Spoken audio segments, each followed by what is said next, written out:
Hello,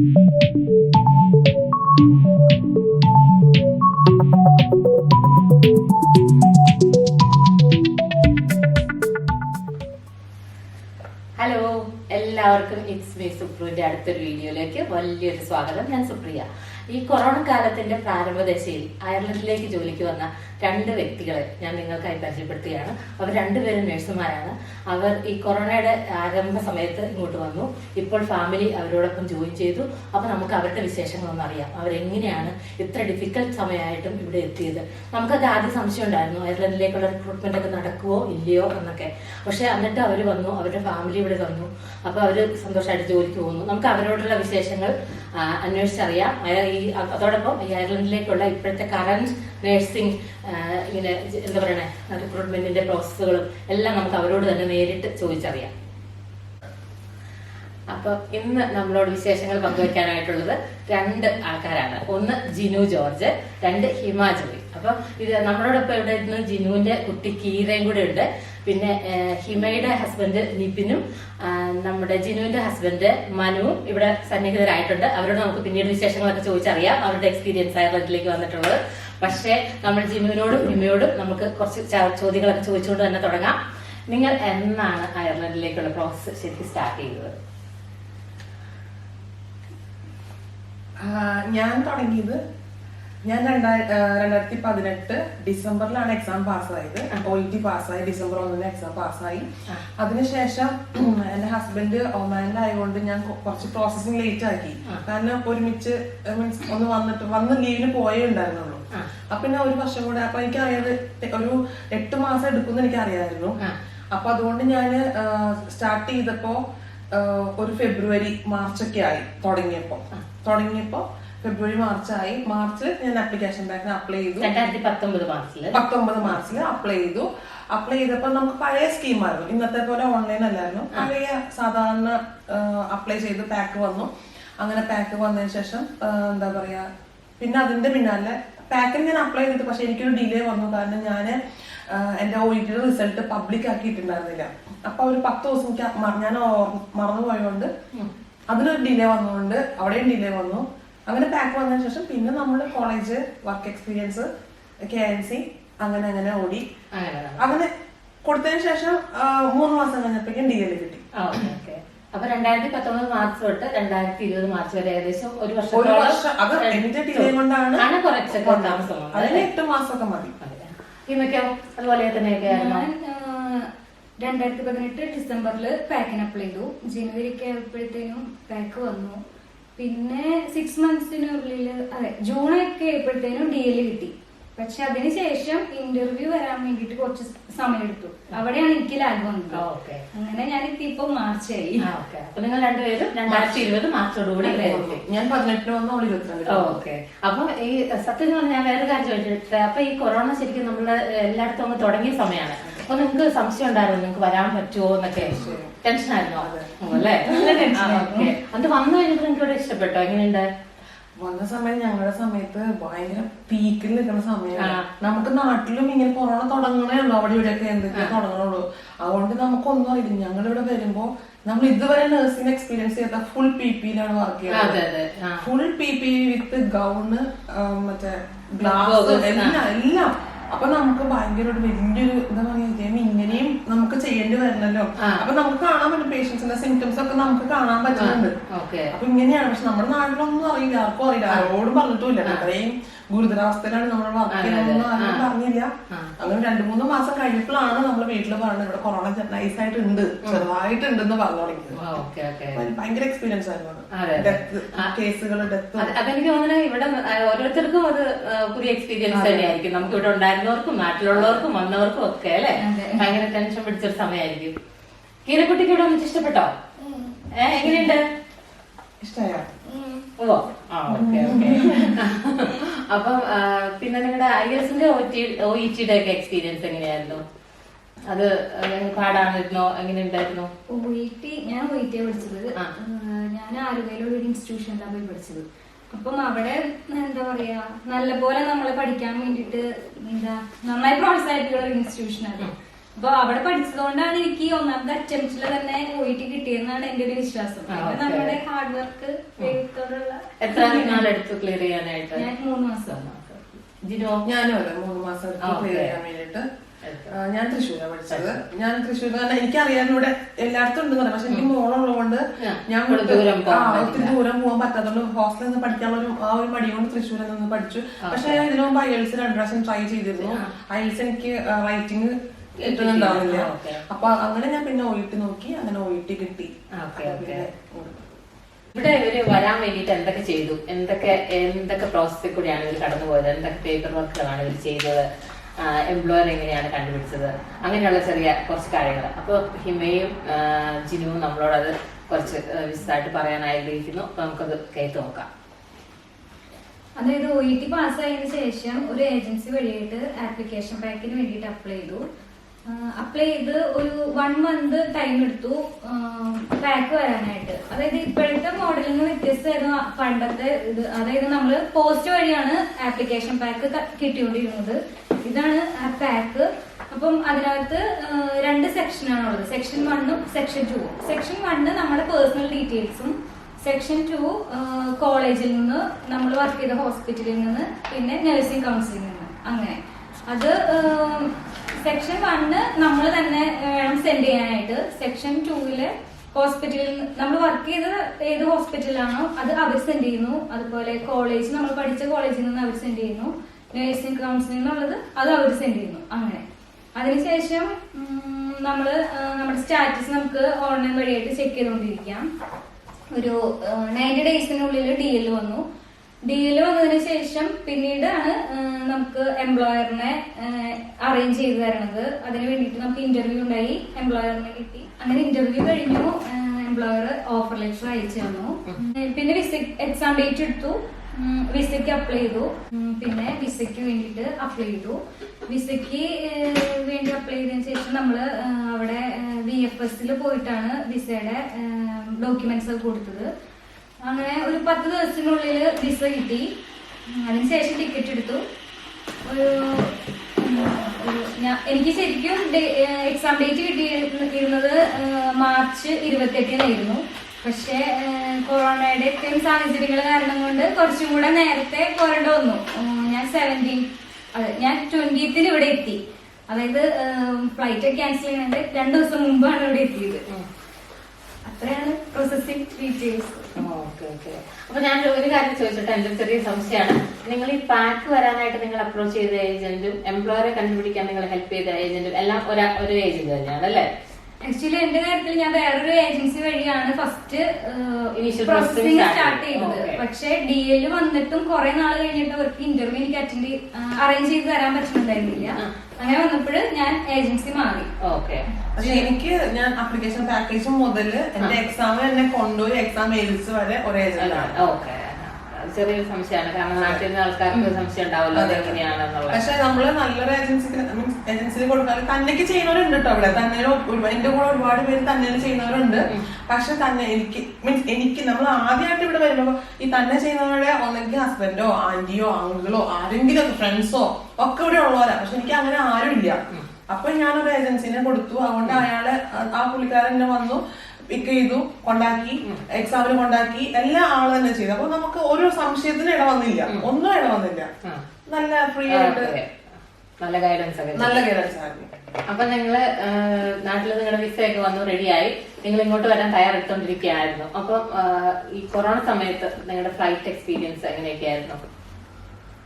അതായത് കയറി പോരാൻ പറ്റുമോ എന്നുള്ള ടെൻഷൻ നന്നായിട്ടുണ്ടായിരുന്ന സമയമാണ്. കാരണം എല്ലായിടത്തും കൊറോണ കൂടി വരുന്നു. ഇനിയിപ്പോ ഫ്ലൈറ്റ് ഇന്ന് ക്യാൻസൽ ചെയ്യും, നാളെ ക്യാൻസൽ ചെയ്യും, അങ്ങനെയുള്ള ഒരു ചിന്തയിൽ നിൽക്കണു. അത് കാരണം പോരാൻ പറ്റുമെന്ന് ഒരുപാട് പേടിച്ചാണ് ഇവിടെ ഫ്ലൈറ്റ് ടിക്കറ്റ് എടുക്കണത് തന്നെ. അങ്ങനെ പൊതുവെ ദൈവാനുഗ്രഹം കൊണ്ട് പ്രശ്നമൊന്നും ഉണ്ടായില്ല. ഫ്ലൈറ്റിലൊക്കെ വളരെ തിരക്കുറവായിരുന്നു ആ സമയത്ത്. അങ്ങനെ ഇവിടെ എത്തി കഴിഞ്ഞ് ഞങ്ങളുടെ ഏജന്റ് തന്നെ ഞങ്ങളെ എവിടെയാണ് അക്കോമഡേഷൻ അവിടെ കൊണ്ടാക്കി. പിന്നീട് 1 മാസക്കാലം ക്വാറന്റൈൻ ആയിട്ട് ഇരുന്നു. അതിനുശേഷമാണ് എക്സാം ഉണ്ടായത്. ഞാൻ ഏപ്രിൽ 17 ഞാൻ എക്സാം എഴുതിയത്. ഓക്കെ. അപ്പൊ ഫ്ലൈറ്റിന്റെ കാര്യം പറഞ്ഞപ്പോ ഒന്നോട് ചോദിച്ചോട്ടെ, ഫ്ലൈറ്റിൽ നിങ്ങൾ വന്നപ്പോഴേ സോഷ്യൽ ഡിസ്റ്റൻസിംഗ് ഒക്കെ ഫ്ലൈറ്റിൽ ബാധകമായിരുന്നോ? മാസ്ക് ഉണ്ടായിരുന്നോ? PPE ഉണ്ടായിരുന്നോ? അങ്ങനെയൊക്കെയാണോ? ഞാൻ വന്ന സമയത്ത് മാർച്ച് 18, ആ സമയത്ത് സാധാരണ നോർമൽ ഫ്ലൈറ്റ് മാസ്ക് ഉണ്ടായിരുന്നു. നാട്ടിൽ നിന്ന് ഒരു N95 വെച്ചിട്ട് വന്നു, അങ്ങനെ പോരായിരുന്നു. പക്ഷെ എനിക്ക് സോഷ്യൽ ഡിസ്റ്റൻസിങ് ഉണ്ടായിരുന്നു. ഞങ്ങള് 3 പേര് ഒരുമിച്ചായിരുന്നു വന്നത്, അപ്പുറത്ത് 3 പേര്, അങ്ങനെ സാധാരണ പോലെ വന്നു. പക്ഷെ 2 ദിവസം കഴിഞ്ഞപ്പോഴത്തേക്കും സ്ഥിതി മൊത്തത്തിൽ മാറി. അത് കഴിഞ്ഞ് 2 ദിവസം കഴിഞ്ഞപ്പോഴത്തേനും ഫ്ലൈറ്റ് ക്യാൻസൽ ചെയ്തില്ല. ഓക്കെ. അപ്പൊ ഹിമ PPE ഒക്കെ വെച്ചിട്ടാണ് വന്നത്? Full PPE gloves, social distancing, full time sanitise ചെയ്യല്, മാസ്കും എല്ലാം അവർ തന്നെ പ്രൊവൈഡ് ചെയ്തു നമ്മൾ തന്നെ ആണോ? Okay okay. അപ്പൊ അങ്ങനെയായിരുന്നു നിങ്ങളുടെ ഫ്ലൈറ്റ് എക്സ്പീരിയൻസ് അല്ലേ? അത് കഴിഞ്ഞ് ഇവിടെ വന്നിട്ടുള്ള ബാക്കി കാര്യങ്ങൾ എന്തൊക്കെയായിരുന്നു? സത്യം പറഞ്ഞാല് ഞാൻ ആപ്റ്റിറ്റ്യൂഡ് എന്താ പറയാ മാർച്ചിലായിരുന്നു എനിക്ക് ഡേറ്റ്, മാർച്ച് 21. അപ്പോ ഫെബ്രുവരി ഒക്കെ ആയപ്പോഴത്തേക്കും എന്റെ കൂടെയുള്ള പിള്ളേർക്കും ഒക്കെ കിട്ടി തുടങ്ങി. അവര് ടിക്കറ്റ് നേരത്തെ എടുത്തോളൂ, ഞാൻ ടിക്കറ്റ് എടുത്തിട്ടുണ്ടായിരുന്നില്ല. അപ്പൊ അവർ വേഗം എടുത്ത് വെച്ചോ, ഫ്ലൈറ്റ് നിർത്തും, ചിലപ്പോ ഫ്ലൈറ്റ് നിർത്തുന്ന കേട്ടിട്ട് പോലും എനിക്ക്, കാരണം എന്റെ വിസ വരാൻ ലേറ്റ് ആയിരുന്നു. വിസ വരാൻ ലേറ്റ് ആയപ്പോ എനിക്കത് പേടി, വിസ വന്നില്ലെങ്കിലോ എന്നുള്ള പേടിയും കൊണ്ട് ഞാൻ ഫ്ലൈറ്റ് എടുത്തില്ല. പക്ഷെ ബാക്കി എല്ലാവരും എന്റെ കൂടെ വരുന്നവര് ഞങ്ങൾ കുറച്ച് പേരുണ്ടായിരുന്നു വരാൻ വേണ്ടിട്ട്. ഒരുമിച്ച് ഫ്ലൈറ്റിലല്ല, ആ ദിവസങ്ങൾ മാർച്ച് 21 ഡേറ്റുള്ള ആപ്റ്റിറ്റ്യൂഡുള്ള ആ കുട്ടികൾ ഒത്തിരി പേരുണ്ടായിരുന്നു. ഒരു 10-30 പേരുണ്ടായിരുന്നു ഞങ്ങള്. അവരെല്ലാവരും ഫ്ലൈറ്റ് ടിക്കറ്റ് എടുത്തു കഴിഞ്ഞപ്പോൾ ഞാൻ എടുത്തിട്ടുണ്ടായിരുന്നു. കാരണം അപ്പൊ അവർ ക്യാൻസൽ ആയി പോട്ടോ, ക്യാൻസൽ. അങ്ങനെ അവസാന സ്റ്റേജിലാണ് എനിക്ക് ഒരു 4 ദിവസം മുന്നാണ് വിസ വരുന്നതും അന്ന് തന്നെ ടിക്കറ്റ് എടുത്ത് മാർച്ച് 18 ടിക്കറ്റ് എടുക്കുന്നത്. പക്ഷെ പറയുന്നുണ്ടായിരുന്നു ഈ പറഞ്ഞ പോലെ ഫ്ലൈറ്റ് നിർത്തും, കാരണം വെച്ചാൽ അയർലൻഡ് എന്നൊക്കെ പറഞ്ഞാൽ അവിടെ ഒന്നും ഇല്ലല്ലോ, കൊറോണ ഇല്ലാത്തതുകൊണ്ട് അവർ നിർത്തും എന്നുകൊണ്ട് അങ്ങനെ ഇത് പറയുന്നുണ്ടായിരുന്നു. അപ്പൊ നിങ്ങൾ മാർച്ച് 18 ഇവിടെ വന്നു. എന്നായിരുന്നു ആപ്റ്റിറ്റ്യൂഡ് ടെസ്റ്റ്? മാർച്ച് 21 എനിക്ക് പറഞ്ഞിട്ടുണ്ടായിരുന്നത്, ഇവർക്ക് മാർച്ച് 28 പറഞ്ഞിട്ടുണ്ടായിരുന്നത്. പക്ഷെ ഞങ്ങൾ ഇവിടെ വന്നതിന് ശേഷം NMBയിൽ നിന്ന് ഓരോ ദിവസവും മെയിൽ വന്നുകൊണ്ടിരുന്നു. ഇവിടെ മര്യാദ ഒരാളാണല്ലോ, ആ ഒരു പുള്ളിക്കാരത്തെ എന്നും മെയിൽ അയക്കും. മാർച്ച് 21 നമ്മൾ കുറച്ചുകൂടെ ഒരാഴ്ചക്ക് മുന്നോട്ട് പോകുന്നു. അങ്ങനെ മുന്നോട്ട് പോയി ഏപ്രിൽ 5 ഞാൻ എക്സാം എഴുതുന്നത്. ഇവിടെ ഏപ്രിൽ 17. അപ്പൊ രണ്ടുപേർക്കും കുറച്ച് ഒരു മാസം. അപ്പൊ ഇവിടെ വന്നു കഴിഞ്ഞ ഉടനെ നിങ്ങൾ എന്ത് ചെയ്തു? നിങ്ങൾക്ക് എങ്ങനെയാണ് അക്കോമഡേഷൻ ഒക്കെ കിട്ടിയതും എവിടെയാണ് നിങ്ങൾ നിന്നതും പിന്നെ ആപ്റ്റിറ്റ്യൂഡിനുള്ള തയ്യാറെടുപ്പുകൾ അതൊക്കെ എന്തായിരുന്നു? ഞാൻ നിന്നത് എന്ന് പറഞ്ഞാല് എന്റെ ഏജൻസി വഴിയിട്ട് വന്ന ചേട്ടന്റെ അവരുടെ ഫാമിലിയുടെ കൂടെ ഞാൻ നിന്നു. അവർക്ക് ഒരു അപ്പാർട്ട്മെന്റിൽ ഒരു റൂം ഉണ്ടായിരുന്നു, ആ റൂമിൽ ഞാൻ നിന്നു. ഞങ്ങളുടെ ഏജന്റ് തന്നെ ഒരു സ്ഥലത്ത് അക്കോമഡേഷൻ സെറ്റ് ആക്കി. ഓക്കെ. അപ്പൊ നിങ്ങൾക്ക് രണ്ടുപേരും 2 ഡിഫറെന്റ് സ്ഥലത്താണ് അല്ലേ? ഓക്കെ. നിങ്ങൾ രണ്ടുപേരും ഇതിനു മുമ്പേ ഇവിടെ വന്നതിന് മുമ്പേ അറിയായിരുന്നോ? ഇല്ല. ഓക്കെ. അപ്പൊ ഇവിടെ വന്നപ്പോഴാണ് നേരിട്ട് ബന്ധപ്പെട്ടത് അല്ലേ? അപ്പൊ ആപ്റ്റിറ്റ്യൂഡ് ടെസ്റ്റിന്റെ പ്രിപ്പറേഷനും അതിന്റെ എക്സ്പീരിയൻസും ഒക്കെ ഒന്ന് പറയാമോ? ആപ്റ്റിറ്റ്യൂഡ് ടെസ്റ്റിന് നമ്മൾ നാട്ടിൽ നിന്ന് പ്രിപ്പയർ ആയിട്ടാണ് വന്നത്. എങ്കിൽ പോലും ഇവിടെ വന്നപ്പോ ഇവിടെ മുന്നേ എക്സാം കഴിഞ്ഞവരോട് ചോദിച്ചു. അപ്പൊ അവര് പറഞ്ഞു ഭയങ്കര ടഫാണ്, ഇപ്പൊ ആരെയും അങ്ങനെ പാസ്സാക്കണില്ല. അപ്പൊ ഞങ്ങളുടെ മുമ്പത്തെ ബാച്ചില് ഒരു ചേട്ടനെ നാട്ടിലേക്ക് തിരിച്ചു വിട്ടു. 2ാമത്തെ തവണ ഫെയിലായിട്ട് ചേട്ടൻ തിരിച്ചു പോയി എന്നൊക്കെ പറഞ്ഞപ്പോ ഭയങ്കര ടെൻഷനായി. കാരണം ഒന്നാമത് ഈ കൊറോണ കാലത്ത് നമ്മള് കഷ്ടപ്പെട്ട് ഇവിടെ വന്നിട്ട് നമ്മൾ 1 മാസം ഇവിടെ വീട്ടിൽ നിന്നിട്ട് നമുക്ക് തിരിച്ചു പോകേണ്ട ഒരു അവസ്ഥ വരല്ലേ എന്ന് പറഞ്ഞു. അവിടെ ഞങ്ങൾ എന്ത് ചെയ്യും, എന്റെ കൂടെ വേറെ കുട്ടികളുണ്ട്. അപ്പൊ ഞങ്ങൾ 2 പേരും കൂടെ എന്നും ഇങ്ങനെ പഠിക്കുമായിരുന്നു. ഒരാൾ പേഷ്യന്റ്, ഒരാള് എക്സാമിനർ പോലെ എന്നും ഇങ്ങനെ അങ്ങോട്ടും ഇങ്ങോട്ട് ചെയ്ത് നോക്കുമായിരുന്നു. ചെയ്ത് നോക്കുക. അല്ലാണ്ട് നമ്മൾ വെറുതെ കാണപ്പണം പഠിക്കല്ലാണ്ട് അങ്ങനെ നമ്മളെ എക്സാമിന് ചോദിക്കുന്ന പോലെ അവളോട് ചോദിക്കും. അപ്പൊ അങ്ങനെ നോക്കിയപ്പോ നമുക്ക് നന്നായി ക്ലിക്ക് ചെയ്യുന്ന പോലെ തോന്നി. അപ്പൊ നമ്മള് എക്സാം ഡേറ്റ് ആ ദിവസം വന്നപ്പോ ഫസ്റ്റ് നമുക്ക് തിയറി ആണല്ലോ. ആ തിയറി നമ്മള് എക്സാം അത് കുഴപ്പമില്ല, ഒരു 150 ക്വസ്റ്റ്യൻസ് നമ്മൾ പാസ്സാവും. അത് റിസൾട്ട് അറിഞ്ഞു. അത് കഴിഞ്ഞ് പ്രാക്ടിക്കൽ ഇതുപോലെ ചെന്ന് കഴിഞ്ഞപ്പോ നമുക്ക് സമയം തരും, 2 മിനിറ്റ് പുറത്ത് നമുക്ക് ആലോചിക്കും. ആ സമയം കൊണ്ട് നമുക്ക് ശരിക്കും പറഞ്ഞാൽ നമുക്ക് തന്നെ ഒരു റോൾ പ്ലേ ക്രിയേറ്റ് ചെയ്യാൻ പറ്റുമായിരുന്നു. നമ്മൾ ഇത്രയും പ്രിപ്പയർ ആയതുകൊണ്ട് ഓക്കെ ഇതിങ്ങനെ അടുത്ത് IV ആണെങ്കിൽ നമ്മൾ ചെല്ലുന്നു, വിഷ് ചെയ്യുന്നു, ഇങ്ങനെ ഓർഡർ സ്റ്റെപ്പ് അങ്ങനെ നമ്മൾ ഇത്രയും പ്രിപ്പയർ ആയതുകൊണ്ട് പുറത്ത് നിന്ന് തന്നെ നമ്മള് എല്ലാം സെറ്റ് ആക്കിയിട്ട് ഉള്ളിലേക്ക് നമ്മൾ വളരെ വളരെ ഫ്രീ ആയിട്ട് വളരെ കോൺഫിഡന്റ് ആയിട്ടാണ് പോയത് അല്ലേ? അപ്പൊ ഈ ആപ്റ്റിറ്റ്യൂഡിന്റെ ഒരു കാര്യത്തിലേക്ക് തിരിച്ചു വരാം. അപ്പൊ നമ്മൾ ആപ്റ്റിറ്റ്യൂഡിന്റെ തിയറിയുടെ കാര്യം പറഞ്ഞല്ലോ. അപ്പൊ നിങ്ങൾക്ക് അറിയായിരുന്നോ ഇങ്ങനെയൊക്കെ ക്വസ്റ്റ്യൻ ആണ് സാധാരണ വരാറ്? നിങ്ങൾ നാട്ടിൽ നിന്ന് എങ്ങനെയാണ് പ്രിപ്പയർ ചെയ്തത്? എന്താണ് ഇതിന്റെ നിങ്ങൾക്ക് എങ്ങനെയാണ് അതിന്റെ ഒരു ഐഡിയ കിട്ടിയത്? തിയറി റിലേറ്റഡ് ഒരു 95% ക്വസ്റ്റ്യൻസ് ഞങ്ങൾക്ക് ഓൾറെഡി കിട്ടിയായിരുന്നു.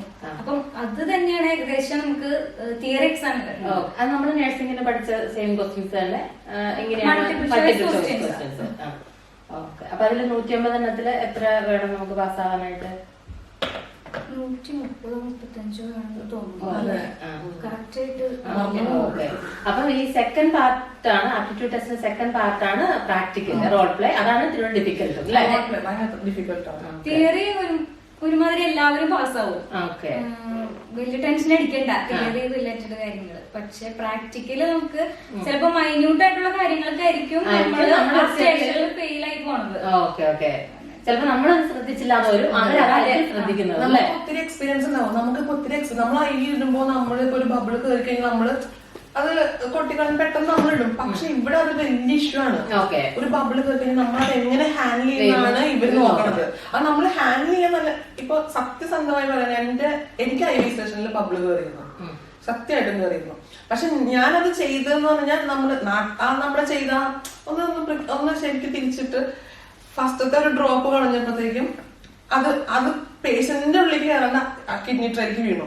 അതാണ് അവർ നോക്കുന്നത്. ബബിള് പേഷ്യന്റിലേക്ക് കയറുന്നുണ്ടോ അപ്പോഴാണല്ലോ മറ്റേ അതൊക്കെ വരുന്നതുകൊണ്ടാണ് അവര്. ഓക്കെ. പക്ഷെ ബാക്കിയുള്ള സ്റ്റേഷൻ എന്ന് പറഞ്ഞാൽ നമ്മള് ടെൻഷൻ ഉണ്ടെങ്കിലും നമ്മൾ ഭയങ്കര കോൺഫിഡന്റ് ആയിട്ട് ഇവർക്ക് തോന്നുന്നത്, എനിക്ക് തോന്നുന്നത് നമ്മുടെ പേഷ്യൻസിനോട് എങ്ങനെ പെരുമാറുന്നു എനിക്ക് നോക്കണം. നമ്മളിപ്പോ എപ്പോഴും സംസാരിച്ചോണ്ട് നിൽക്കാം, എങ്ങനെയുണ്ട് ഫീലിംഗ് വല്ലാണോ അങ്ങനെയാണോ, നിങ്ങൾക്ക് ഡിസ്കംഫോർട്ട് ഉണ്ടോ, നമ്മള് ഇമാജിൻ ചെയ്യാം. നമ്മൾ ശരിക്കും പറഞ്ഞ ഒരു നാടകം ചെയ്യണ പോലെ ചെയ്തോണ്ട് നമ്മുടെ ആ നോളജിനേക്കാൾ ഇവർ നോക്കുന്നത് നമ്മുടെ ആറ്റിറ്റ്യൂഡ് കമ്മ്യൂണിക്കേഷൻ. ഇപ്പൊ ഒരു സ്റ്റേഷനിൽ നമുക്കൊരു തെറ്റ് വന്നു കഴിഞ്ഞാൽ നമ്മ പറയാ സോറി, ഞാൻ വിചാരിച്ചത് ഇങ്ങനെ, എന്റെ ഭാഗത്ത് തെറ്റ് പറ്റിപ്പോയി, ഞാൻ വേറെ രീതിയിൽ ചെയ്യേണ്ടതായിരുന്നു, അത് അഡ്മിറ്റ് ചെയ്യാം. അപ്പം ആ ഒരു ആറ്റിറ്റ്യൂഡ് അവര് പ്രത്യേകം ശ്രദ്ധിക്കുന്നുണ്ട്. നമ്മളുടെ ഭാഗത്താണ് ശരി എന്നുള്ള രീതിയിൽ നിൽക്കാണ്ട് തെറ്റ് സമ്മതിക്കുന്നതിനെ അവര് കൂടുതൽ അപ്രീഷിയേറ്റ് ചെയ്യുന്നുണ്ട്. നമ്മൾ മലയാളീസിനൊരു ആർഗ്യൂ ചെയ്ത് നിൽക്കുക. പക്ഷെ ഇവിടെ ആർഗ്യൂ ചെയ്യുന്നത് നടക്കില്ല. ഇവിടെ നമ്മൾ എത്രയും പൊളൈറ്റ് ആവോ അത്രയും പൊളൈറ്റ് ആയിട്ട് നമ്മള് സോറി പറഞ്ഞ് അപ്പോളജി കൊടുത്തു കഴിഞ്ഞാൽ അവര് ഓക്കെയാണ്. ബാക്കി കാര്യങ്ങൾ എന്തൊക്കെയായിരുന്നു? ഇവിടെ വന്നിട്ടുള്ള ആപ്റ്റിറ്റ്യൂഡ് ടെസ്റ്റിന്റെ കാര്യം നമ്മള്, തിയറിയുടെ കാര്യം നമ്മൾ ഓൾറെഡി പറഞ്ഞു കഴിഞ്ഞു. മറ്റേ രണ്ടാമത്തെ അതിന്റെ പാർട്ട് പ്രാക്ടിക്കല്. അപ്പൊ അതിനെ പറ്റിയിട്ടാണ് ഇത് ബാക്കി നമ്മൾ വിശദമായിട്ടൊന്ന് പറയാമോ? പ്രാക്ടിക്കലിൽ നമുക്ക് 14 സ്റ്റേഷൻസ് ആണുള്ളത്. 14 സ്റ്റേഷൻസിൽ 7 പോലെയാണ്. 7 എന്ന് പറയാം, 7 നമുക്ക് ഹെൽത്ത് എഡ്യൂക്കേഷൻ, അങ്ങനെ ടീച്ചർ സ്റ്റുഡന്റ് അങ്ങനത്തെ കാര്യങ്ങളാണ് 7 വരിക. 7 പ്രാക്ടിക്കല് വരും. പ്രാക്ടിക്കല് IV, അങ്ങനെ ഡ്രസ്സിങ്, പിന്നെ റെസ്പിറേറ്ററി, അങ്ങനത്തെ 7 സ്റ്റേഷൻസ്. ആ 7 സ്റ്റേഷൻസ് അത് 2 സെക്ഷനായിട്ടാണ് നമുക്ക് നടത്തുക. താഴെ ഞങ്ങൾക്ക് താഴെ 7 മുകളിൽ 7 അങ്ങനെ മുകളില് താഴെ കഴിയുമ്പോൾ മുകളിലേക്ക് പോകും. അതിനുശേഷം 2 ദിവസം കഴിയുമ്പോൾ ചിലപ്പോ സാറ്റർഡേ ആണ് നമുക്ക് എക്സാം എങ്കിൽ സൺഡേ വൈകുന്നേരം ആകുമ്പോഴത്തേക്ക് റിസൾട്ട് വരും. എനിക്ക് അങ്ങനെയായിരുന്നു. എനിക്ക് സാറ്റർഡേ എക്സാം കഴിഞ്ഞിട്ട് സൺഡേ ഈവനിങ് ആയപ്പോഴേക്ക് റിസൾട്ട് വന്നു. അങ്ങനെ ചിലർക്ക് മൺഡേ രാവിലെ വരും. അപ്പൊ നമുക്ക് 2 ചാൻസ് ആണുള്ളത്. ആദ്യത്തെ ചാൻസിൽ നമ്മൾ പാസ്സാവുകയാണെങ്കിൽ നമുക്ക് കുഴപ്പമില്ല. രണ്ടാമത്തെ ചാൻസ് പാസ്സാവുകയാണെങ്കിൽ ഫസ്റ്റ് പാസ്സായില്ലെങ്കിൽ നമുക്ക് സെക്കൻഡ് ചാൻസ് തരും. സെക്കൻഡ് ചാൻസിൽ പാസ്സായെങ്കിൽ നമുക്ക് നാട്ടിലേക്ക് കയറി പോകണം. അതുകൊണ്ട് മാക്സിമം നമ്മള് ഫസ്റ്റ് ചാൻസ് തന്നെ പാസ്സാവാൻ നോക്കുക. കാരണം നമുക്കൊരു ചാൻസ് കൂടെ ഉണ്ടെന്ന് നമ്മൾ വിചാരിക്കരുത്. ഇത് നമ്മുടെ അവസാന ചാൻസ് ആണെന്ന് വിചാരിച്ചിട്ട് നമുക്ക് ഫസ്റ്റ് ചാൻസിൽ നമ്മൾ നോക്കണം. നമ്മള് എക്സാം എഴുതാൻ പിന്നെ പ്രാക്ടിക്കൽ എന്ന് പറയുമ്പോൾ കുറച്ചുകൂടി നമ്മള് ഒട്ടും സംസാരിക്കാത്തവരായിട്ട് ഇരിക്കരുത്. നമ്മൾ ഇത്തിരി കമ്മ്യൂണിക്കേഷൻ സ്കിൽ ഇല്ലെങ്കിൽ പോലും നമ്മളത് അതിനുവേണ്ടി ആക്കി എടുക്കണം. കാരണം നമ്മൾ കുറച്ച് പേഷ്യൻസിനോട് കുറച്ച് പൊളൈറ്റ് ആയിട്ട് നല്ല വിനയായിട്ട് എന്താ പറയാ മാക്സിമം കാര്യങ്ങൾ നമ്മൾ തെറ്റുണ്ടെങ്കിൽ പോലും നമ്മുടെ തെറ്റുകൾ നമ്മൾ അവരുടെ മുമ്പിൽ നമ്മൾ സോറി പറഞ്ഞ് നമ്മൾ ചെയ്താൽ നമുക്ക് പ്രാക്ടിക്കല് അത്ര വലിയ ഭയങ്കര സംഭവം ശരിയാണ്, പേടിക്കേണ്ടതാണ്. പക്ഷെ നമ്മൾ അവിടെ സ്റ്റേഷനിൽ പോയി നിൽക്കുമ്പോൾ നമ്മൾ പ്രിപ്പയർ ആയിട്ട് നല്ല കോൺഫിഡൻസ് ഉണ്ടെങ്കിൽ നമ്മൾ പാസ് ആവുന്നതാണ്. ഈ 14 സ്റ്റേഷന്റെ കാര്യം പറഞ്ഞില്ലേ, മൊത്തം എത്ര സമയം എടുക്കും അത് തീരാൻ വേണ്ടിട്ട്? സമയം എടുക്കും ഒരു സ്റ്റേഷൻ 15 മിനിറ്റ്സ്. അപ്പൊ ഈ 14 സ്റ്റേഷൻ ഒരു ആഫ്റ്റർനൂണോട് തീരാവുന്നല്ലേ ഉള്ളൂ അല്ലേ? അതെ, ഒരു 2-3 മണിക്കൂർ കൊണ്ട് മൊത്തം. അപ്പൊ ഒരു ദിവസം എത്ര കുട്ടികൾ വെച്ചിട്ടുണ്ടാവും എക്സാമിന്? അവരുടെ കണക്ക് പ്രകാരം 30 കുട്ടികൾ ഉണ്ടെങ്കിൽ അവരതിനകത്ത് ഒരു 27 പാസ്സാക്കുള്ളൂ എന്നാണ് അവർ പറയപ്പെടുന്നത്. ഓക്കെ, അത്ര ഒരു അവർ പറയുന്നുണ്ട്. പക്ഷെ ചിലതിൽ എല്ലാവരും പാസ്സാവുന്നവരുണ്ട്, ചിലതിൽ ഒന്നോ രണ്ടോ പേരൊക്കെ പോകുന്നവരുണ്ട്. പക്ഷെ ആ സെക്കൻഡ് ചാൻസിൽ പാസ്സാവുന്നവരുണ്ട്, എന്നാൽ നാട്ടിലേക്ക് കയറി പോകുന്നവരും ഉണ്ട്. പക്ഷെ നമ്മള് എന്താ പറയാ, എല്ലാം ഈ പറഞ്ഞ പോലെ ആദ്യത്തെ ചാൻസ് ആണോ, ഒരു ചാൻസ് ഉള്ളൂ എന്നുള്ള രീതിയിൽ നമ്മള് ചെയ്യണം. അതെ, പെർഫോം ചെയ്യണം നമ്മള്. അപ്പൊ നമ്മൾ ഈ പറയുന്ന പോലെ വലിയ പേടിക്കാനുള്ള സംഭവം അല്ല ആപ്റ്റിറ്റ്യൂഡ്, പക്ഷെ നമ്മൾ ഇത്തിരി സീരിയസ് ആയിട്ട് എടുക്കണം, കാണണം. സീരിയസ് ആയിട്ട് എടുക്കണം. നമ്മൾ പേടിക്കണം എന്ന് പറഞ്ഞാൽ ആദ്യമായിട്ട് നമ്മൾ രാജ്യത്തേക്ക് വരുന്നു, ഇവരുടെ ലാംഗ്വേജ്, ഇവരുടെ പ്രൊണൗൺസിയേഷൻ, നമ്മൾ ചോദിക്കുന്ന ചോദ്യങ്ങൾ എന്താന്ന് നമുക്ക് അങ്ങനെയൊക്കെ വരുമ്പോ നമുക്കൊരു ഭയങ്കര ബുദ്ധിമുട്ടാണ്. പിന്നെ നമുക്ക് എത്ര ഇംഗ്ലീഷ് നമുക്കറിയാമെങ്കിലും ഇവര് പറയുന്ന ചില സമയത്ത് നമുക്ക് മനസ്സിലാവണമെന്നില്ല അല്ലെ. നമ്മൾ എത്ര ഇംഗ്ലീഷ് ചിലപ്പോ IELTS നമുക്ക് 9 or 10 ഒക്കെ കിട്ടിയെന്നാലും നമ്മൾ ഇവിടെ വരുമ്പോ നമുക്ക് എല്ലാവരും ബ്ലാങ്ക് ആണ്. ഇവരെന്താ ഈ പറയണത്, നമ്മളിങ്ങനെ ശരിക്കും ഓർത്തിരിക്കണം. നമ്മള് എക്സാം ലിസണിങ് ചെയ്യുന്നതിനേക്കാളും ടഫാണ് ഇവര് പറയുന്നത്. ആക്സെന്റിന്റെ വലിയൊരു വ്യത്യാസമുള്ള നമുക്ക് ചെറിയൊരു ബുദ്ധിമുട്ട് ഫീൽ ചെയ്യും. പിന്നെ നമ്മൾ മാക്സിമം പ്രിപ്പയർ ചെയ്യുക, അതേ ഒരു കോൺഫിഡൻസിൽ എക്സാമിന് അറ്റൻഡ് ചെയ്യുക. അപ്പൊ ഇവരിപ്പോ ഇവിടെ വന്ന് ജോലിക്ക് കയറി. അപ്പൊ ജോലിക്ക് കയറിയപ്പോ നിങ്ങളുടെ എന്തായിരുന്നു എക്സ്പീരിയൻസ്? നിങ്ങൾ ഉദ്ദേശിച്ച തന്നെ നാട്ടിൽ നിന്ന് നമ്മൾ എക്സ്പെക്ടേഷൻ വേഴ്സസ് റിയാലിറ്റി എന്നൊക്കെ പറഞ്ഞ പോലെ നിങ്ങൾ ഉദ്ദേശിച്ച വർക്കിംഗ് അറ്റ്മോസ്ഫിയർ തന്നെയായിരുന്നു? നിങ്ങൾക്ക് ഇഷ്ടപ്പെട്ടോ? എങ്ങനെയൊക്കെയായിരുന്നു? അതായത് നാട്ടില് നമ്മൾ ഹോസ്പിറ്റലിൽ വർക്ക് ചെയ്യുന്നതിലും എന്റെ ഡിഫറെന്റ് ആണ് ഇവിടുത്തെ ഒരു അറ്റ്മോസ്ഫിയർ. Nursing home. അതെ, നഴ്സിംഗ് ഹോം അറ്റ്മോസ്ഫിയർ മൊത്തത്തിൽ വ്യത്യാസമാണ്. അപ്പം ഇഷ്ടപ്പെട്ടോന്ന് വെച്ചാ നാട്ടിലത്തേക്കാളും കൂടുതൽ എന്താ പറയാ, കെയർ, നമ്മുടെ ഭാഗത്ത് കൂടുതൽ കെയറും കാര്യങ്ങളും ഇവിടെയാണ് കൊടുക്കേണ്ടി വരുന്നതെന്നാണ് എനിക്ക് ഫീൽ ചെയ്യുന്നത്. പിന്നെ നാട്ടില് ഇപ്പൊ നമ്മള് സംസാരിക്കുന്ന രീതികളിലും നമ്മള് ചില കാര്യങ്ങൾ എനിക്കറിയില്ല എന്നല്ല. ഇപ്പൊ നമ്മളൊരു പേഷ്യന്റ്, ഒരു വയസ്സായിട്ട് എന്തെങ്കിലും ചോദിച്ചാൽ പോലും നമ്മള് അത് ഞങ്ങളിപ്പോ തരാം, അല്ലെങ്കിൽ ഇപ്പൊ പറഞ്ഞു തരാം, പിന്നെ തരാം, അതല്ല, ഇത് നമ്മൾ ഇപ്പൊ തന്നെ വേണം. ഇവിടെ എന്ന് പറഞ്ഞാൽ എനിക്ക് ഒരു ഗ്ലാസ് വെള്ളം തരാൻ പറഞ്ഞാൽ എന്ന് പറയരുത്. നമ്മള് പിന്നീടേക്ക് മാറ്റി വെക്കണ ഒരു ഇത് ഇവിടെ ഇല്ല. പിന്നെ ഈ നഴ്സിംഗ് ഹോം അല്ലെങ്കിൽ ഏജ് കെയർ എന്നുള്ള കൺസെപ്റ്റ് തന്നെ നാട്ടിൽ കുറവല്ലേ? അങ്ങനെ നമ്മൾ ആരും വർക്ക് ചെയ്തിട്ടില്ലല്ലോ. അപ്പൊ അങ്ങനെ ഒരു നഴ്സിംഗ് ഹോം സെറ്റപ്പിൽ വന്നപ്പോ നിങ്ങൾക്ക് അതൊരു ഡിഫറെന്റ് ആയിട്ട് തോന്നിയില്ലേ? അതെ, നമുക്ക് ശരിക്കും നമ്മുടെ ഒരു ഗ്രാൻഡ് പാരന്റ്സിന് നോക്കണ ഒരു ഫീലിംഗ് ആണ്. കാരണം എന്താ പറയാ, ശരിക്കും അവർ ചിലപ്പോ പേ ഒക്കെ ചെയ്യുന്നുണ്ടായി, പക്ഷെ എങ്കിൽ കൂടി നമുക്ക് അവർ ഒരുപാട് നമുക്ക് എന്താ, നമ്മള് നാട്ടിൽ നിന്ന്, നമ്മളെ സംബന്ധിച്ചിടത്തോളം നമ്മൾ നാട്ടിൽ നിന്ന് നമ്മുടെ പാരന്റ്സിനൊക്കെ വിട്ട് ഇവിടെ വന്ന് നിൽക്കുമ്പോ ഇവരെ കാണുമ്പോ, ഇവരുടെ ഇത് കാണുമ്പോൾ നമുക്കൊരു കെയർ, നമുക്ക് ശരിക്കും ഓട്ടോമാറ്റിക്കലി നമുക്കൊരു കെയർ ചെയ്യാൻ തോന്നും. നമുക്ക് നല്ലൊരു കാരണം വെച്ചാൽ നമുക്കൊരു ഇതാണ്, പിന്നീട് നമുക്കും ഇതന്നെ എന്നുള്ള രീതിയിൽ നമുക്ക് ഒരുപാട് കെയർ ചെയ്യാൻ തോന്നും. പിന്നെന്താ പറയാ, നമ്മുടെ ഹോസ്പിറ്റലിനെ പോലെ അല്ലാത്ത ഒരു അറ്റ്മോസ്ഫിയർ അല്ലേ ഇവിടെ. ഇവർക്ക് നമ്മൾ ഇവർക്ക് മെഡിസിൻ കൊടുക്കുന്നു, ഇവർക്ക് ഫുഡ് കൊടുക്കുന്നു, ഇവരുടെ കാര്യങ്ങൾ ചെയ്യുന്നു, ഇവരുടെ നീഡ്സ് നമ്മൾ അറിഞ്ഞ് ചെയ്യുന്നു. അതൊക്കെ നമുക്കൊരു വേറൊരു എക്സ്പീരിയൻസ് ആയിരുന്നു. ഞങ്ങളുടെ നഴ്സിംഗ് ഹോം ആയാലും വളരെ ഒരു ഹോംലി അറ്റ്മോസ്ഫിയർ ആണ്, വളരെ ഹോംലി അറ്റ്മോസ്ഫിയർ. ഭയങ്കര നമുക്ക് എല്ലാവരുമായിട്ട് നല്ല ഒരു സഹകരണം ഉള്ളവരും, അങ്ങോട്ടും ഇങ്ങോട്ടും എല്ലാവരും, നമ്മുടെ ലൈൻ മാനേജർ മുതൽ നമ്മൾ എല്ലാവരുമായിട്ടും എല്ലാവരും നല്ലൊരു സഹകരണത്തില്, അതെ, സ്നേഹവും നല്ലൊരു യൂണിറ്റും എല്ലാവരും നല്ല സ്നേഹമാണ്. അപ്പൊ അത് കഴിഞ്ഞ് നിങ്ങൾ ഇവിടെ ജോലിക്ക് ഇമ്മീഡിയറ്റ് ആയിട്ട് ജോയിൻ ചെയ്തിട്ട് നിങ്ങൾ എന്തൊക്കെ പേപ്പർ വർക്കാണ് നിങ്ങൾക്ക് ചെയ്യേണ്ടി വന്നത്? ഫസ്റ്റ് NMBI പിന്നിന് വേണ്ടി അപ്ലൈ ചെയ്തു. അതിനുശേഷം PPSന് വേണ്ടിയിട്ട് നമുക്ക് ചെയ്യാനുള്ളത് ഓൺലൈനിൽ നിന്ന് നമ്മൾ PPSന്റെ ഒരു ഫോം, പിന്നെ എംപ്ലോയറിന്റെ ലെറ്റർ വേണം, അഡ്രസ് പ്രൂഫ്, പിന്നെ നമ്മുടെ പാസ്പോർട്ടിന്റെ കോപ്പി. ഇത്തരം കാര്യങ്ങൾ PPSന് വേണ്ടിയിട്ട് മതി. അത് നമ്മൾ മെയിൽ ചെയ്താൽ മതി. പിന്നെ അത് PPSN കാർഡ് നമുക്ക് അവര് അയച്ചു തരും. പിന്നീട് ചെയ്തത് ബാങ്ക് അക്കൗണ്ട് എടുത്തു, ഗാർഡ് അപ്പോയിന്റ്മെന്റിന് വേണ്ടിയിട്ട്. അതിനുവേണ്ടി വേണ്ടത് നമ്മുടെ വർക്ക് പെർമിറ്റ്, പോലീസ്, നമ്മുടെ വർക്ക് പെർമിറ്റിന്റെ ഒരു കോപ്പി വേണം, PPSന്റെ ആ കോപ്പി, കാർഡിന്റെ കോപ്പി, പിന്നെ പാസ്പോർട്ട്, അഡ്രസ് പ്രൂഫ്, ബാങ്കിലത്തെ ഒരു സ്റ്റേറ്റ്മെന്റ്. അത്രയും കാര്യങ്ങൾ ഗാർഡയ്ക്ക് വേണ്ടിയിട്ട്. അപ്പൊ ഇത്രയും പേപ്പർ വർക്കൊക്കെയാണ് നമ്മൾ ഇവിടെ ജോലിക്ക് വന്നു കഴിയുമ്പോൾ ഇമ്മീഡിയറ്റ് ആയിട്ട് ചെയ്യുന്നത് അല്ലേ? PPS നമ്പർ എടുക്കുക, ഗാർഡ് അക്കൗണ്ടിന്റെ എടുക്കുക, പിന്നെ ബാങ്ക് അക്കൗണ്ട് എടുക്കുക, പിന്നെ ടാക്സിന്റെ പേപ്പർ ആദ്യം പറഞ്ഞ അത് തന്നെ അല്ലെ? അപ്പൊ ഇതൊക്കെയാണ് നമ്മൾ ഇമ്മീഡിയറ്റ് പേപ്പർ വർക്ക് എടുത്തു. പിന്നെ നിങ്ങൾ ഫാമിലി ഉള്ളവരായതുകൊണ്ട് ഓഫ് കോഴ്സ് നിങ്ങൾ നാട്ടിൽ നിന്ന് ഫാമിലിനെ ഇങ്ങോട്ട് കൊണ്ടുവരേണ്ട പേപ്പർ വർക്കുകളും ചെയ്തിട്ടുണ്ടാവുമല്ലോ അല്ലെ? അതെന്തൊക്കെയാണ് നിങ്ങൾ ചെയ്തത്?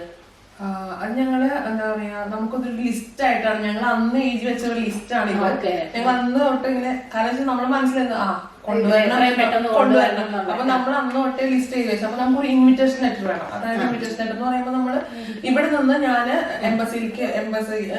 ഞാൻ ഇൻവൈറ്റ് ചെയ്യണം എന്റെ ഹസ്ബൻഡിനെയും കുട്ടീനെയും. എനിക്ക് വേണം, കാരണം ഞാൻ ഒരുപാട് ഇവിടെ മിസ് ചെയ്യുന്നുണ്ട്, അവരെ മിസ് ചെയ്യുന്നുണ്ട്, ഞാൻ ഒറ്റയ്ക്ക് നിൽക്കുക എന്നുള്ള രീതിയിൽ നമ്മളൊരു ഇൻവിറ്റേഷൻ ലെറ്റർ ആയിരുന്നു.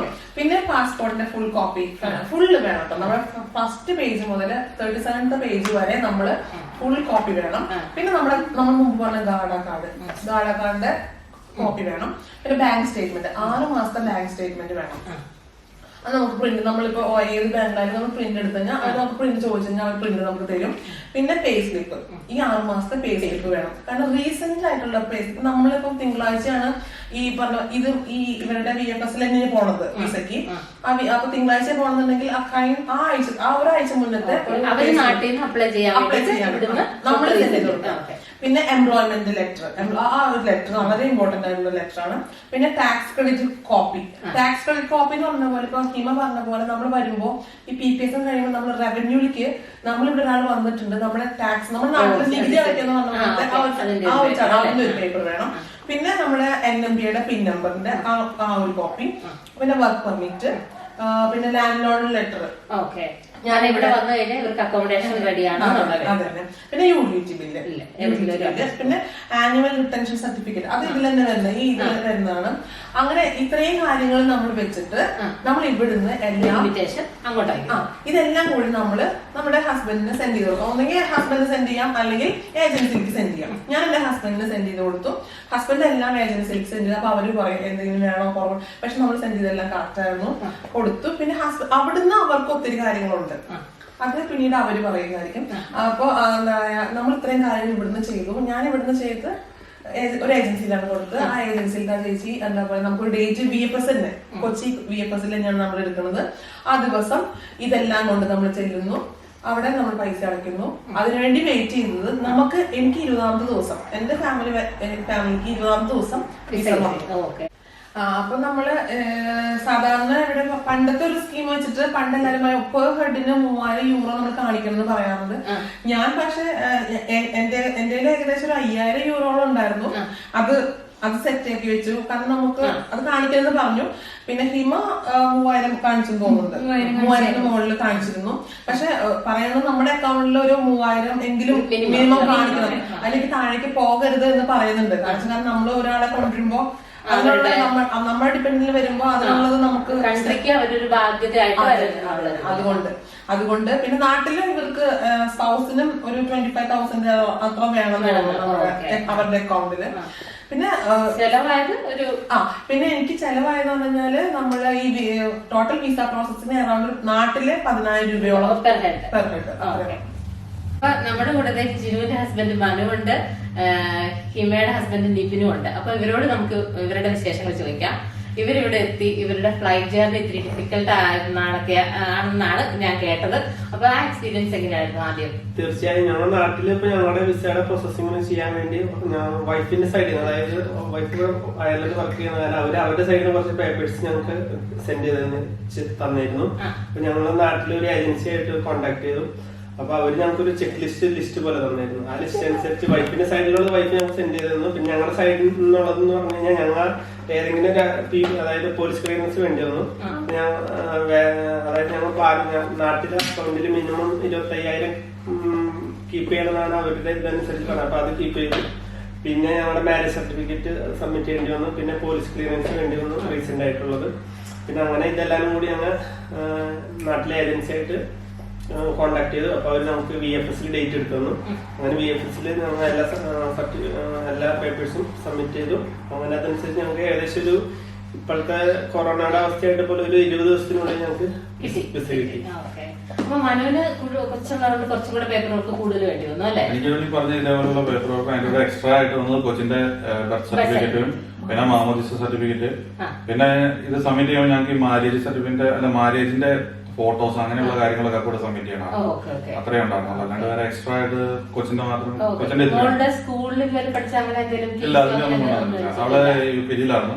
അപ്പൊ അതുകൊണ്ട് അവിടുന്ന് അതിന്റെ പേപ്പറിന്റെ ആവശ്യമില്ല. ഇവിടെ വന്നിട്ട് ജൂനിയർ ജൂനിയർ എക്സ്പെർട്ട് ചേർക്കാമെന്ന് പറഞ്ഞു അല്ലേ? അപ്പൊ അങ്ങനെ ഓക്കെ. അപ്പൊ അതുകൊണ്ട് നിങ്ങളുടെ ഫ്ലൈറ്റ് ജേർണി എങ്ങനെ ഉണ്ടായിരുന്നു? ഇപ്പോഴത്തെ അവസ്ഥയിൽ ഭയങ്കര ബുദ്ധിമുട്ടായിരുന്നു. നിങ്ങൾ PPE കിട്ടാണോ വന്നത്? എങ്ങനെയാണ്? ഇപ്പൊ നല്ലൊരു ഫ്ലൈറ്റില് ഞങ്ങൾക്ക് കൊറോണ ടെസ്റ്റ് മാൻഡേറ്ററി അല്ലായിരുന്നു, അതായത് ഞങ്ങൾ കൊറോണ ടെസ്റ്റ് ചെയ്തില്ലായിരുന്നു. നാട്ടിലിപ്പോ ഡയറക്റ്റ് ഇപ്പൊ മുമ്പത്തെ അവസ്ഥയിൽ ഗൾഫ് ത്രൂ ആണ് വന്നുകൊണ്ടിരുന്നത്. ഇപ്പൊ അങ്ങനത്തെ പറ്റില്ല. ഞാൻ വന്നത് ഫ്രാൻസ് വഴിയാണ് വന്നത്. ഏത് ഫ്ലൈറ്റ് ആയിരുന്നു? എയർ ഫ്രാൻസ് വഴിയാണ്. നാട്ടില് ഡൽഹിയിൽ നിന്നാണ് ഫ്ലൈറ്റ് ആയിരുന്നത്. ഡൽഹിയിലേക്ക് നാട്ടിൽ നിന്ന് വിസ്താരം എന്ന് പറഞ്ഞ ഫ്ലൈറ്റിലാണ് ഡൽഹിയിലേക്ക് പോയത്. അവിടെ ഏകദേശം ഒരു 9 മണിക്കൂർ സ്റ്റേ ചെയ്യേണ്ടി വന്നു. അതിനുശേഷമാണ് ഫ്ലൈറ്റ് ഫ്രാൻസിലേക്ക് വന്നത്, എയർ ഫ്രാൻസ്. പിന്നെ ഫ്രാൻസിലെത്തിയിട്ട് ഏകദേശം പാരീസിലാണ് ഇറങ്ങിയത്. അവിടെ ഏകദേശം ഒരു 5 മണിക്കൂർ സ്റ്റേ ഉണ്ടായിരുന്നു. അതിനുശേഷമാണ് അവസാനം പാരീസിന് ഡബിളിലേക്ക് 2 മണിക്കൂർ, ഏകദേശം ഒരു 1.5 മണിക്കൂറോ 2 മണിക്കൂറാണ് കറക്റ്റായിട്ട് ഓർമ്മയില്ല. ഏകദേശം അത്രേ ഉള്ളൂ. അപ്പോഴും നമുക്ക് ഈ ഇതുപോലെ മാസ്കും എല്ലാം വേണ്ടി വന്നോ? നമ്മൾ നമ്മുടെ ഒരു പ്രൊട്ടക്ഷന് വേണ്ടി മാസ്ക് ഉപയോഗിച്ചുകൊണ്ടിരുന്നു. ഫ്ലൈറ്റില് അവര് ഫേസ് ഷീൽഡും മാസ്കും കൊടുക്കുന്നുണ്ട്. വേറെ പ്രത്യേകിച്ച് ഇതൊന്നും ഉണ്ടായിരുന്നു. പിന്നെ ഓൾറെഡി ഒരു സീറ്റ് അവര് വേക്കൻറ്റ് ചെയ്തിടുന്നുണ്ടായിരുന്നു. സോഷ്യൽ ഡിസ്റ്റൻസിങ് കീപ്പ് ചെയ്യുന്നുണ്ടായിരുന്നു. പിന്നെ സാധാരണ പോലെ തന്നെ വേറെ ദൈവത്തിന് കൊണ്ട് ബുദ്ധിമുട്ടില്ലാതെ ഇവിടെ എത്തി. മനു ഏത് ഫ്ലൈറ്റിലാണ് വന്നത്? ഞാൻ അവിടുന്ന് കൊച്ചിയിൽ നിന്ന് പോകുന്നത് വിസ്താരക്കാണ് പോകുന്നത്, ഡൽഹി വരെ. കഴിഞ്ഞ അവിടെ വന്നു കഴിഞ്ഞിട്ട് അവിടുന്ന് പിന്നെ ഒരു 12 മണിക്കൂറോളം വെയിറ്റിംഗ് ഉണ്ടായിരുന്നു. ഡൽഹിയിൽ സ്റ്റേ ചെയ്തു. അത് കഴിഞ്ഞിട്ട് അവിടെ ആംസ്റ്റർഡാമിനാണ്, നെതർലാൻഡ്. അങ്ങോട്ട് അത് KLM. അല്ല, ഫ്രാൻസ് അല്ല, നെതർലാൻഡ്, ഡച്ച് എയർലൈൻസ്. അവരുടെ ഫ്ലൈറ്റിനാണ് അതിനാണ് വന്നത്. അതിന് ഇവിടെ വന്നു കഴിഞ്ഞിട്ട് ഒരു 4 മണിക്കൂറോളം ഈ പറഞ്ഞാല് വെയിറ്റിംഗ് ഉണ്ടായിരുന്നു. അവിടുന്ന് 1.5 മണിക്കൂർ ഇങ്ങോട്ട്. പിന്നെ ഈ സമയത്ത് കൊച്ചു കൂടെ ഉണ്ടായിരുന്നു. അതിന്റെ ബുദ്ധിമുട്ട് ഉറക്കം ഫുൾ ടൈം രാത്രിയായിരുന്നു ഇവിടെ നെതർലാൻഡ് എത്തുന്നതാണ് പറയും.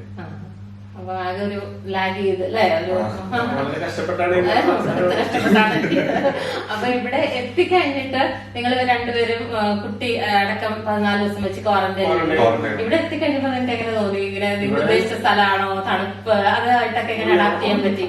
ഇപ്പോ ഞങ്ങൾക്ക് ഓൾറെഡി ഇതിൽ ഞങ്ങൾക്ക് ഒരു അക്കോമഡേഷൻ റെഡി ആക്കി തന്നെ. ഞങ്ങൾ അവിടെ കറക്റ്റ് ആയിട്ട് 14 ദിവസം ക്വാറന്റൈൻ കീപ്പ് ചെയ്തു.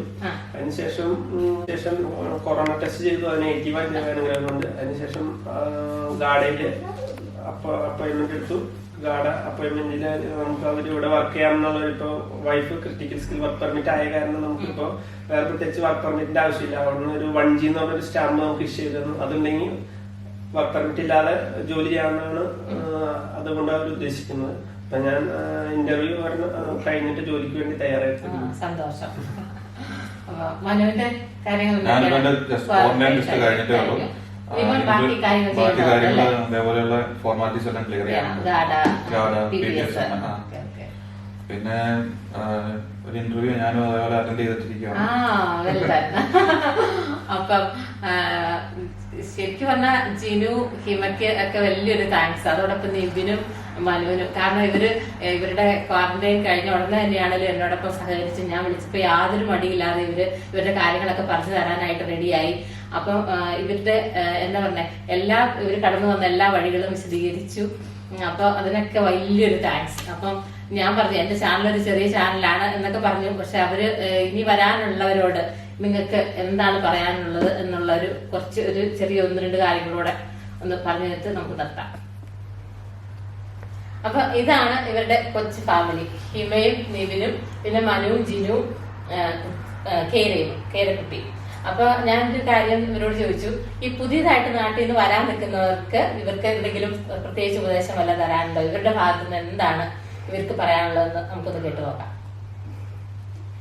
നേഴ്സുമാരെ സംബന്ധിച്ചിടത്തോളം ഇവിടെ ഒരുപാട് അവസരങ്ങളുണ്ട്. ഇപ്പൊ നമ്മുടെ നാട്ടിലെ ഒരു നേഴ്സിന് കിട്ടുന്നതിനേക്കാൾ കൂടുതൽ റെസ്പെക്റ്റും സാലറിയും ഇവിടെ കിട്ടുന്നുണ്ട്. അപ്പം അങ്ങനെ ചിന്തിക്കുമ്പോൾ കൂടുതൽ എന്താ പറയാ, കൂടുതൽ ഒരു അവസരങ്ങൾ തരുന്ന ഒരു രാജ്യമാണ് അയർലൻഡ്. അതാണ് എനിക്ക് പറയാനുള്ളത് വെച്ചാല് നമ്മളിപ്പോ ഒരു BSc കഴിഞ്ഞ ഒരാൾക്ക് നമുക്ക് നമ്മുടെ രാജ്യത്ത് വർക്ക് ചെയ്തുകൊണ്ട് പഠിക്കാന്ന് പറഞ്ഞാൽ നടക്കുന്ന കാര്യമല്ല. പക്ഷെ നമ്മുടെ ഈ രാജ്യത്ത് എന്ന് പറഞ്ഞാൽ ഇപ്പൊ നമ്മളൊരു നമുക്കിപ്പോ ഗവൺമെന്റിൽ അല്ലെങ്കിൽ നമുക്ക് ഗവൺമെന്റിലല്ല പ്രൈവറ്റിലായാൽ പോലും നമുക്ക് പഠിക്കാനൊരു അവസരം. ഇപ്പൊ ഗവൺമെന്റിലാണെങ്കിൽ ആ ഹോസ്പിറ്റൽ അല്ലേ ചേച്ചി, ആ ഹോസ്പിറ്റൽ നമുക്ക് പഠിക്കാനുള്ള പ്രൊവൈഡ് ചെയ്ത് തരല്ലോ. അപ്പൊ എനിക്കത് വളരെ സന്തോഷമുള്ള കാര്യം തോന്നുന്നു. കാരണം ഇപ്പൊ നമുക്ക് ഒരു ഹയർ എഡ്യൂക്കേഷൻ കൂടെ വേണമെന്നുണ്ടെങ്കിൽ നമ്മുടെ കുറച്ചുകൂടെ നമുക്കൊരു ലെവല് കൂട്ടണം എന്നുണ്ടെങ്കിൽ ഈ രാജ്യം നമ്മളെ ഒത്തിരി സപ്പോർട്ട് ചെയ്യുന്നുണ്ടെന്ന് എനിക്ക് തോന്നുന്നു. ഈ രാജ്യം എന്ന് പറഞ്ഞാൽ ഇങ്ങനെ യൂറോപ്യൻ കൺട്രീസ് ഒക്കെ ഒത്തിരി നമുക്ക് സപ്പോർട്ട് ചെയ്യുന്നുണ്ടെന്ന് തോന്നുന്നു. അപ്പൊ അതെനിക്ക് നല്ലൊരു കാര്യം തോന്നി. കാരണം നമുക്ക് വർക്ക് ചെയ്തുകൊണ്ട് പഠിക്കുകയും ചെയ്യാം, എന്നാൽ നമുക്ക് ഡിഗ്രീസ് നമുക്ക് കൂട്ടുകയും ചെയ്യാം. അപ്പൊ ഇതൊക്കെയാണ് ഇവർക്ക് നമ്മളോട് പറയാനുള്ളത്. അപ്പൊ ഞാൻ നമ്മുടെ നാട്ടിലെ ഇങ്ങോട്ട് വരാൻ നിൽക്കുന്ന എന്റെ പ്രിയപ്പെട്ട പ്രേക്ഷകരോട് അല്ലെങ്കിൽ കൂട്ടുകാരോട് എനിക്കൊരു കാര്യം പറയാനുണ്ട്. നിങ്ങൾ ഒരിക്കലും ഒരു കാര്യത്തിലും മടി വിചാരിക്കേണ്ട കാര്യമില്ല. എപ്പോഴും റിസ്ക് എടുക്കാൻ തയ്യാറായിട്ടുള്ളവരാണ് ജീവിതത്തിൽ വിജയിച്ചിട്ടുള്ളത്. അപ്പൊ ഇപ്പൊ കൊറോണ കാലാണ്, അവസരങ്ങൾ കുറയും എന്നൊക്കെ നിങ്ങളോട് ഒത്തിരി പേര് പറയും. പക്ഷെ നിങ്ങൾ അതൊന്നും വിചാരിക്കേണ്ട കാര്യമില്ല. നിങ്ങളുടേതായ രീതിയിലുള്ള ഹാർഡ് വർക്ക് തുടർന്നുകൊണ്ടിരിക്കുക, നിങ്ങൾക്ക് വിജയം സുനിശ്ചിതം. അപ്പം എല്ലാവർക്കും, കണ്ടുകൊണ്ടിരിക്കുന്ന എല്ലാവർക്കും താങ്ക് യു. അപ്പൊ എന്നെ സപ്പോർട്ട് ചെയ്തുകൊണ്ടിരിക്കുന്ന എല്ലാവർക്കും വളരെ വളരെ വളരെ നന്ദി. അപ്പൊ ഇനി വീഡിയോ ഒക്കെ ഇതുവരെ കണ്ടിട്ടില്ലാത്തവർ കണ്ടു നോക്കുക. കണ്ടിട്ട് ഇഷ്ടപ്പെടുവാണെങ്കിൽ ലൈക്ക് ചെയ്യുക, സബ്സ്ക്രൈബ് ചെയ്യുക. എല്ലാവരും ലൈക്ക് ചെയ്യുക, സബ്സ്ക്രൈബ് ചെയ്യുക, ബെൽ ബട്ടൺ അമർത്തുക, ഓക്കെ, സപ്പോർട്ട് ചെയ്യുക. ബൈ. ജിനുവിനും ഹിമയ്ക്കും അവരുടെ കുടുംബങ്ങൾക്കും അയർലൻഡിലെ അവരുടെ ഭാവി ജീവിതത്തിന് എല്ലാവിധ ആശംസകളും.